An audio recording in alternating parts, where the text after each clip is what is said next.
Save $3 on whole seedless watermelons, only $13.99 each. Save $1.30 on fresh Purdue chicken leg quarters, only $1.59 per pound.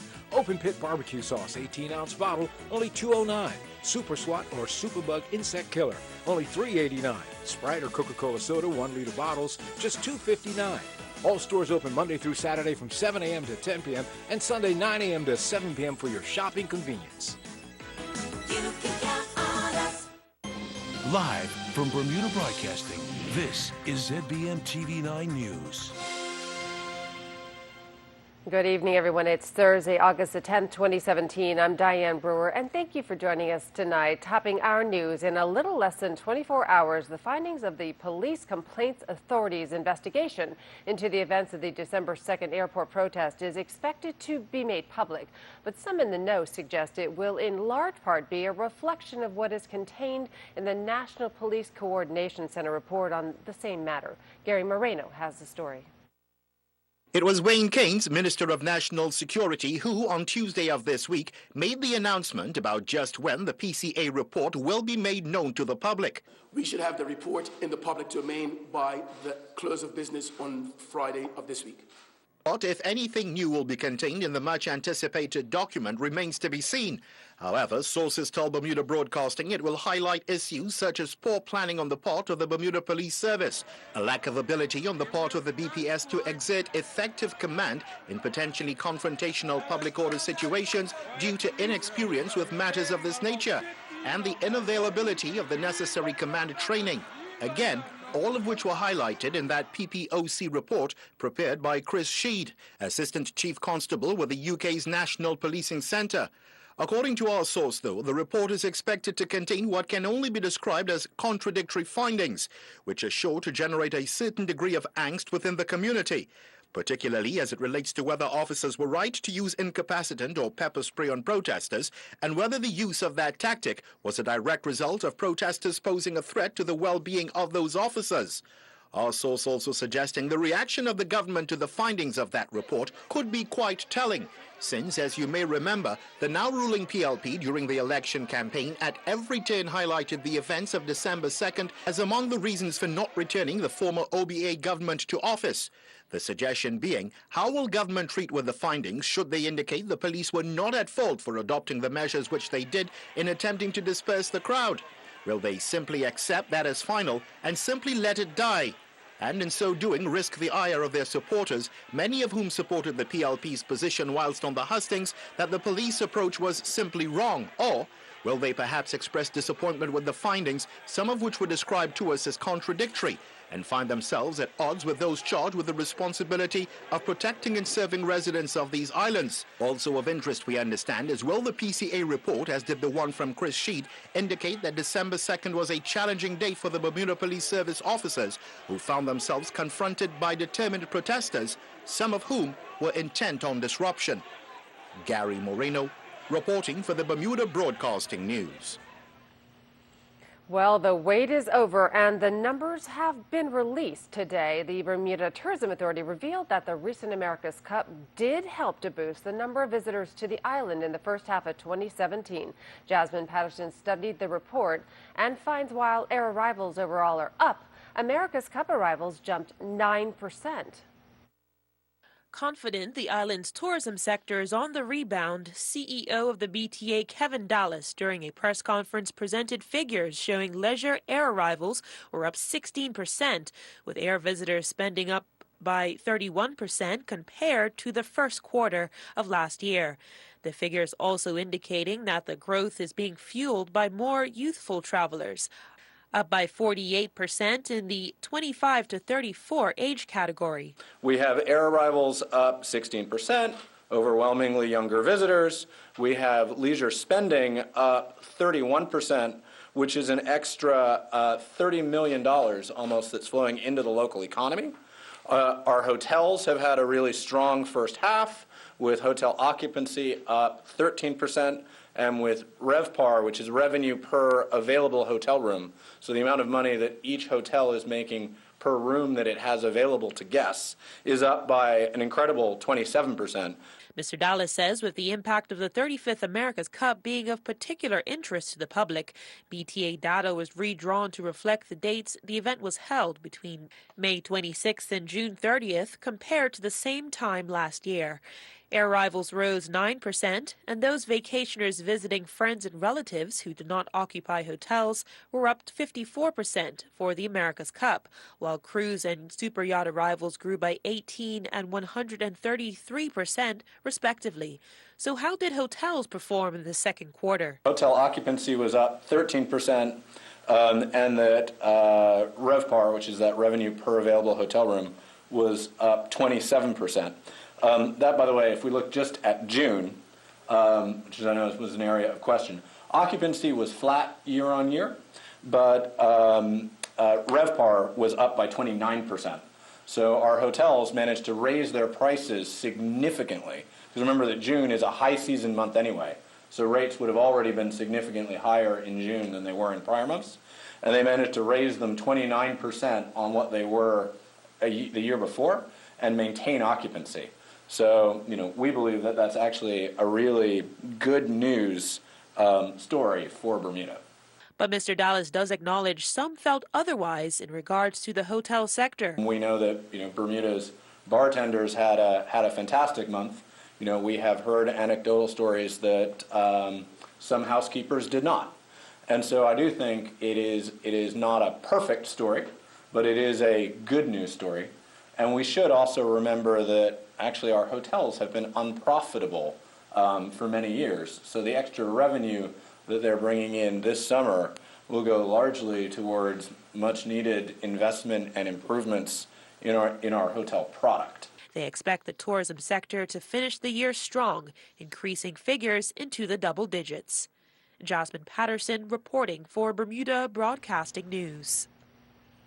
In other news tonight, David Birch, the new Minister of Public Works, has revealed that out of the island's 23 garbage trucks, only 13 are working. He made the revelation to the news website BermudaReal.com in reference to figures available in July. The minister goes on to tell Bermuda Real that garbage trucks and collection is just one of a long list of his priorities. Now 3 weeks in the job, Mr. Birch also described the state of the island's roads as terrible, and there are plans to expand his signature hustle truck program, which he introduced under the former PLP government that gives daily manual work to those who want it. Once again, those statements from the minister to BermudaReal.com. Well, stay with us. More news and tonight's AccuWeather forecast after the break. Open 9 to 7, Monday to Saturday on 41 Victoria Street in Hamilton for your home appliance and hardware needs. Sears, washers and dryers, refrigerators and freezers, gas ovens and electric ranges, a large array of Craftsman tools and accessories, lawn and garden tools, fitness equipment, outdoor furniture, barbecue grills, and much, much more. Open 9 to 7, Monday to Saturday. Sears, bringing Bermuda the best variety at everyday low prices.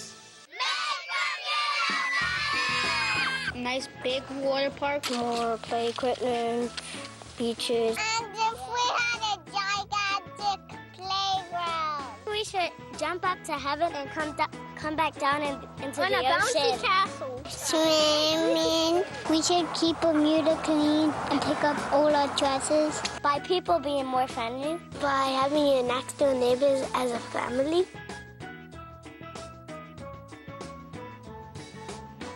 Welcome back. In local economy news, the figures are in tonight for the month of June, and they reveal on the whole you paid out more money than you did just a year earlier. But how much more? Well, here's Jasmine Patterson with details. Consumers paid 1.8% more in June 2017 than they did a year ago for the basket of goods and services included in the Consumer Price Index. The level of inflation decreased 0.6 percentage points from the 2.4% measured in May of this year. The fuel and power sector was the largest contributor to the year-over-year increase in June. Upward movement in the fuel adjustment rate caused this sector to rise 11.2%. The basket of goods and services that cost $100 in April 2015 now costs $103.30. In addition, the transport and foreign travel sector and the food sector rose 3.2% and 2.7% respectively. Between May 2017 and June 2017, the average cost of goods and services in the CPI was unchanged. Meanwhile, after 2 months without price movement, the rent sector increased 0.1% in June. The average rent prices for properties subject to rent control increased by 0.2%. The household's goods and services supply sector increased 0.2% in June, while the average cost of elder care services increased by 7%. While the transport and foreign travel sector declined by 1.2% in June, the average cost of overseas hotels and premium fuels decreased by 9.5% and 4.9% respectively. The education, recreation, entertainment and reading sector dropped by 0.1% in June as the average cost for pet food fell by 0.6%. Following an almost 5% increase in May, the tobacco and liquor sector reported no change for the month, as did the clothing and footwear sector. Jasmine Patterson reporting for Bermuda Broadcasting News.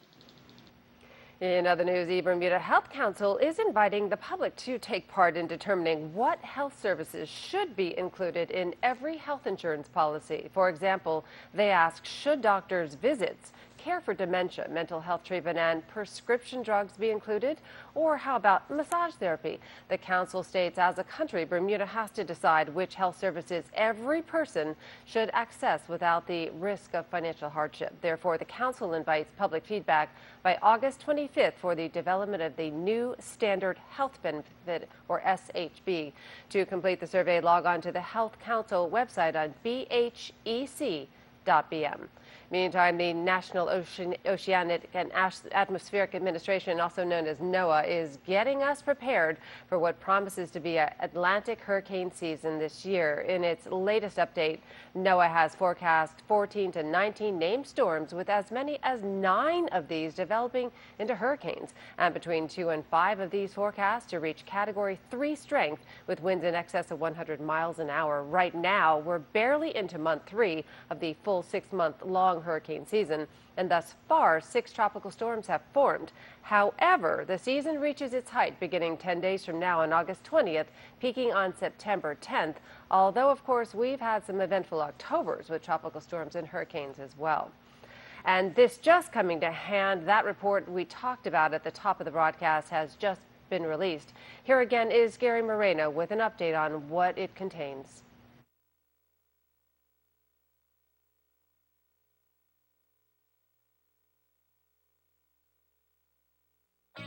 AccuWeather is presented by BF&M Insurance Group. We now go to AccuWeather headquarters. This forecast is brought to you by the BF&M Insurance Group, and we are under the influence of a very strong high-pressure system, which means the island is pretty much protected from everything that's going on around it. So right now we have a cold front heading in our direction. It's going to stall out. It's not going to reach us. We also have this system right here. It's going to be swinging around the island as well.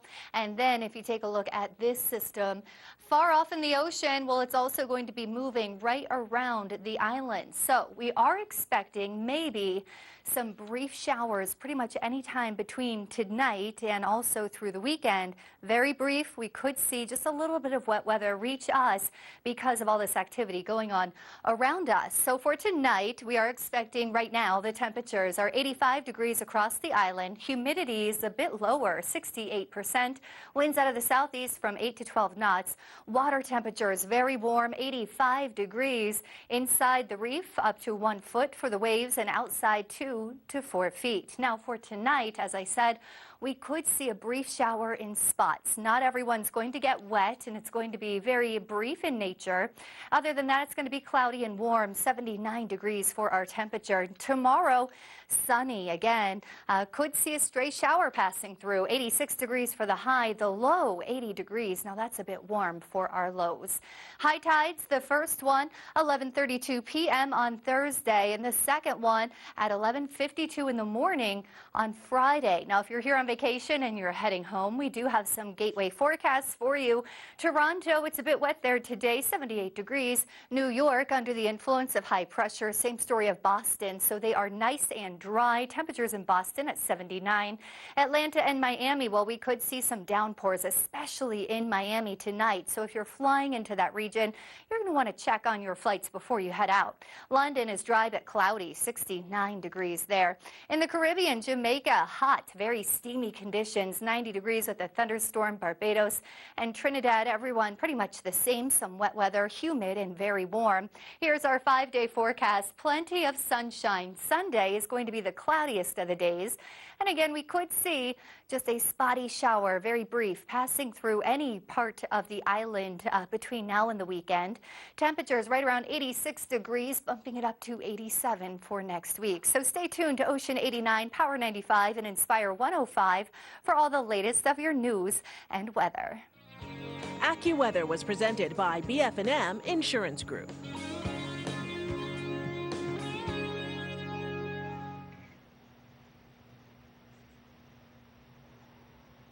And once again, this just coming to hand. That report we talked about at the top of the broadcast relating to the use of pepper spray last December has just been released. Here's Gary Moreno with an update on what it contains.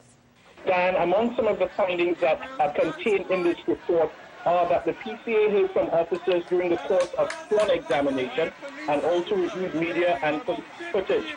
They indicated that officers reported fearing for their own safety as well as that of fellow officers, and that the captive spray, the use of captive spray may be appropriate against those offering a level of violence which cannot be appropriately dealt with by lower levels of force. Now, some of the concerns expressed in this report are that there was a lack of planning and poor communication where major features of the Bermuda Police Service response to protesters at the House of Assembly on December 2nd is concerned. And among some of the examples listed are one of the more senior officers who was at the House of Assembly had not been informed what the tactical plan was. Another is that the senior officers had a view that if a commander had been on site from the beginning, it may have made a difference. And also that the commanders who were tasked with a planning of strategy and tactics had no experience or training in the area of public order and control of large crowds. And further, in spite of experienced officers, one of whom from the UK with extensive public order training up to the gold level, stating outright that the bubble tactic, which of course was the officers dressed in riot gear, trying to move through the crowd, would not work. It remained as the tactic of choice.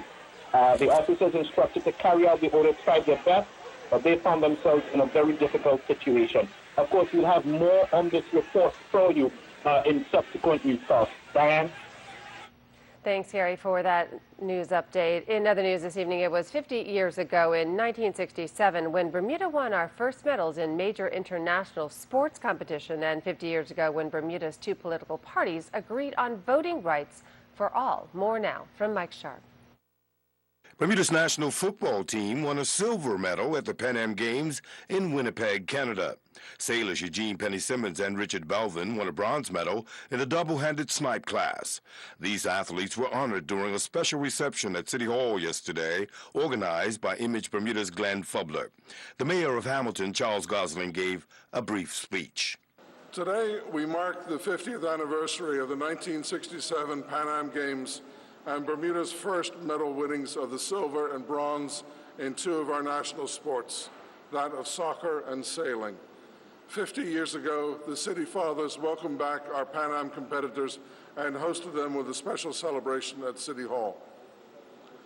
Further to that, it was 50 years ago that Bermuda's two political parties, the PLP and then the UBP, came back from a conference in London which set out Bermuda's constitution. This was the beginning of true universal suffrage, where each Bermudian had the same vote as their neighbor.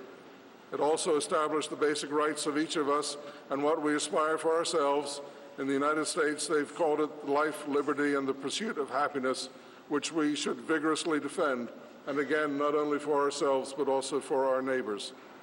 Each of these items, the medals, the Constitution, are now a part of our collective history, each well worth celebrating and where we can thank those who are still with us with their role in bringing us all closer together.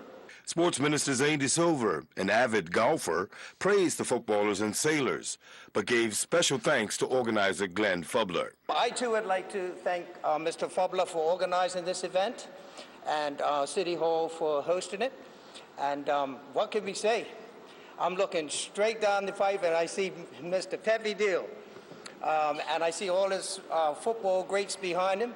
I welcome you guys, congratulate you. Penny Simmons, same. Of course, I remember reading about Penny when I was a little boy. And I say that because, you know, I weren't even born when you guys won your medals. Actually, I was 8 years old. But certainly, Penny made his mark in sailing, as did all of you footballers make your mark.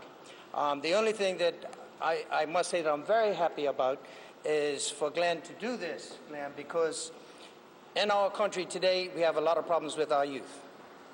And I think the more that we can promote you great leaders, and of course I see Tango Burgess standing up in the back there, and of course I taught Tango how to play golf, as you probably know. So that was a good thing. He might have showed me the football ropes, but I certainly would like to think I taught him a little bit about golf. Opposition leader Patricia Gordon Pamplin said the 1967 team will go down in history as one of the greatest Pan Am teams ever. 50 years ago, the footprints of excellence were indelibly etched in our history books. The success of the 1967 Pan Am team shows that our small country can be the bantam in the world of heavyweights, the David of the Goliath story, and the pride of our people. Whether toe or instep, bench pressing or sprints, the training, the dedication, and the commitment required to produce world standard was evident in the 1967 team. And I'm Mike Sharp with Bermuda Broadcasting News.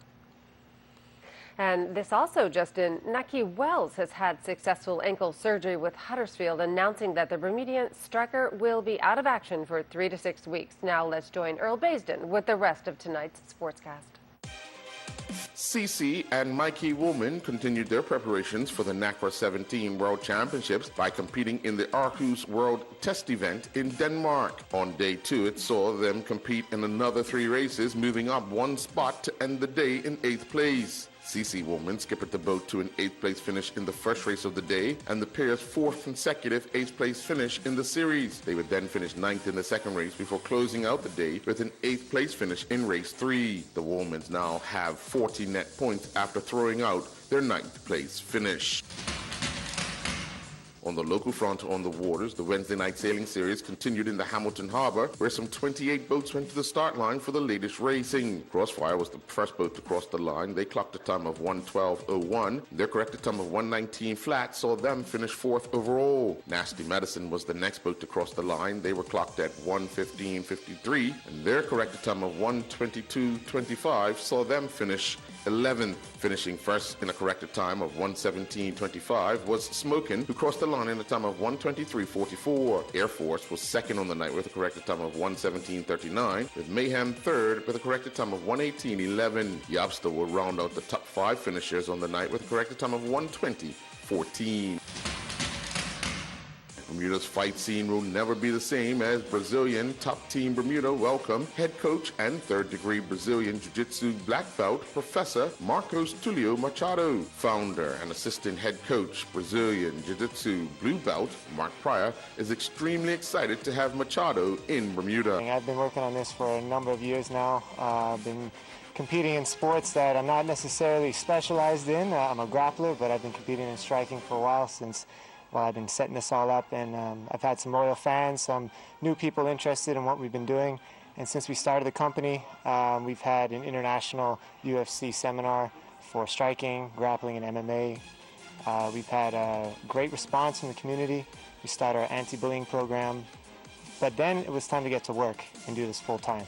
So finally we're here full-time. We're bringing MMA to Bermuda through our team, Brazilian Top Team. We have affiliated as Brazilian Top Team Bermuda, and we brought down a world-class coach and Professor Marcos Tulio. He's a third-degree Brazilian Jiu-Jitsu black belt.